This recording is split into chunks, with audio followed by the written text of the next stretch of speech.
السلام علیکم ورحمۃ اللہ وبرکاتہ۔ ایک طویل عرصے کے بعد دوبارہ آپ حضرات سے مخاطب ہونے کا شرف حاصل ہو رہا ہے۔ ویڈیو بنانے کا مقصد ماہ شعبان المعظم کے حوالے سے کچھ باتیں اور خصوصاً 15 شعبان کی رات سے متعلق اور اس میں کی جانے والی عبادات سے متعلق کچھ باتیں ہیں۔ 15 شعبان المعظم کی رات کو شب برات کہا جاتا ہے، برات والی رات اس کو کہا جاتا ہے۔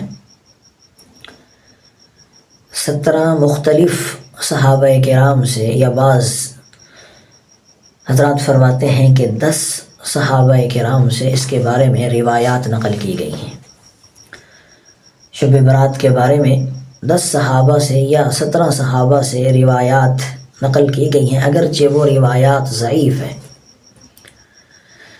یعنی اس قابل نہیں ہے کہ ان روایات کی بنیاد پر آپ کوئی فیصلہ کر سکیں، لیکن روایات کی کثرت کی وجہ سے اگرچہ وہ ساری یا زیادہ تر ضعیف روایات ہیں، لیکن جب وہ بہت زیادہ ہو جاتی ہیں تو ضعیف روایات تو ان کا اصول یہ ہوتا ہے کہ فضائل میں انہیں قابل قبول کیا جاتا ہے۔ فضائل کے باب میں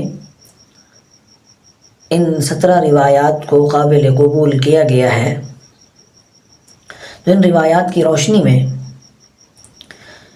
یہ بات تو طے ہے کہ 15 شعبان کی رات انتہائی اہم ترین رات ہے، عبادت کی رات ہے۔ آقا صلی اللہ علیہ وآلہ وسلم سے اپنی زندگی میں ایک دفعہ اس 15 شعبان کو جنت البقیع کے قبرستان میں جانا ثابت ہے۔ اس کے علاوہ پھر اللہ کے رسول کی زندگی میں شعبان آیا، لیکن آپ کی زندگی میں پھر ثابت نہیں ہے، ایک دفعہ اللہ کے رسول گئے ہیں۔ اس کے علاوہ کوئی خاص طرز نہیں ہے اس رات کی عبادت کا، جیسے ایک طرز ہوتا ہے نا کہ 2 رکعت نفل پڑھنے ہیں، اس میں یہ عبادت کرنی ہے، یہ عبادت کرنی ہے، اس میں یہ نفل پڑھنے، اس میں یہ پڑھنے ہیں،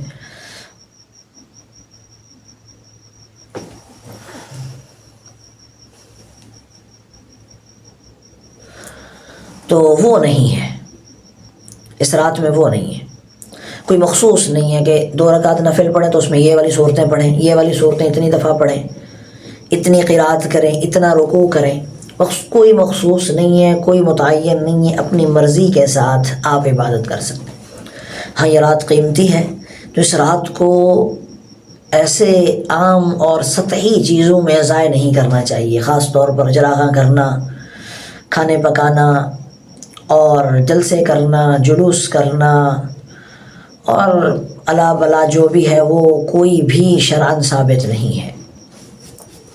کثرت سے عبادت آپ کریں اس رات کو، بالخصوص راتوں کو جاگیں، اس رات عبادت کریں، اس کا انکار نہیں کیا جا سکتا کہ کچھ بھی ثابت نہیں ہے یا کوئی بھی بات نہیں ہے۔ ہاں عبادت میں طرز ثابت نہیں ہے کہ اس انداز میں عبادت کریں، اتنی عبادت کریں، یہ ثابت نہیں ہے، بس صرف یہ ثابت ہے کہ عبادت کی جانی چاہیے، آپ عبادت کریں، جتنی بھی کریں وہ آپ کی مرضی ہے۔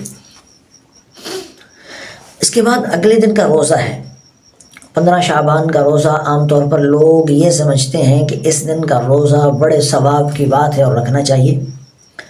آقا صلی اللہ علیہ وآلہ وسلم کے معمول کے اعتبار سے دیکھیں تو اللہ کے رسول پورا شعبان کا مہینہ عام طور پر روزے کی حالت میں گزارا کرتے تھے، بیشتر ایام روزے میں سے ہوتے تھے۔ اس کے علاوہ ایام 20 کے روزے اللہ کے رسول ہر ماہ رکھا کرتے تھے، تو اگر اس لحاظ سے 15 کا روزہ رکھا جائے تو مناسب اور بہتر بات ہے، لیکن صرف اس رات یا اس دن کو اسپیسیفک بنا لینا کہ اس میں روزہ سنت ہے یا فرض ہے یا واجب ہے یا کوئی اور اس کو درجہ دینا، وہ درجہ دینا مناسب نہیں ہے۔ رکھنا چاہیں تو اللہ کے رسول کی ہر ماہ کی سنت سمجھ کے بھی رکھ سکتے ہیں، شعبان میں کثرت سے روزے کی سنت یہ بھی رکھ سکتے ہیں۔ یہ صرف یہ ہے اس رات کی عبادت کا طریقہ اور طرز، کوئی اجتماعی نوافل نہیں ہے، کوئی اجتماعی عبادات نہیں ہیں، کوئی مخصوص تسبیحات نہیں ہیں، مخصوص قرآن کی صورتیں نہیں ہیں، یہ ساری جو ہے نا ایسی ہی بنائی ہوئی چیزیں ہیں، گھڑی گئی ہیں۔ ہاں فضیلت ثابت ہے، اس رات کی عبادت کریں، ذکر و اذکار کریں، تسبیحات کریں، اللہ کو راضی کرنے کی کوشش کریں، جھکیں اس کے آگے، سجدوں میں وقت گزاریں، یہ چیز آقا صلی اللہ علیہ وسلم نے بیان فرمائی ہے۔